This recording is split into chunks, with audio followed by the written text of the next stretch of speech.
5.000 нови случаи со мозочен удар секоја година има на клиниката за неврологија.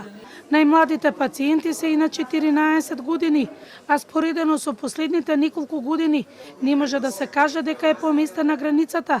Меѓутоа, класичните фактори на ризик се присутни и кај помладата популација на возраст под 45 години, објаснува професорката Арсовска од клиниката за неврологија. Како најголем ризик фактори за мозочен удар се висок крвен притисок, загадениот воздух, цигарите, кардиоваскуларните заболувања.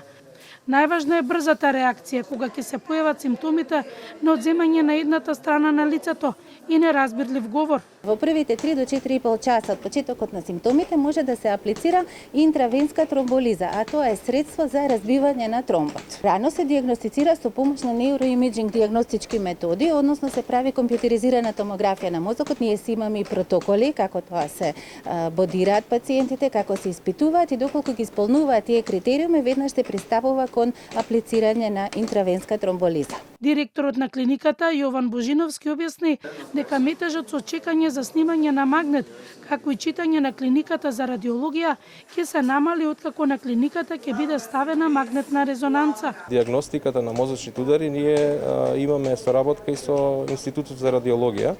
Меѓутоа, со оглед на бројот на пациенти, не секогаш протокот на пациенти, односно добивањето на резултати е така брз и едноставен. Во таа насока веќе има некоја идеја за да се набави магнет кој што ќе биде исклучиво за клиниката за неврологија. На тој начин би се подобрил и квалитетот и на пациентите, односно на добивањето на услуги, но исто така би се растеретил и рентген институтот. Мажите на возраст од 60 до 69 години се позасегнати, но како се зголемува возраста на жените? Тие страдаат од срцеви заболувања, но и се висок ризик да добијат мозочен удар.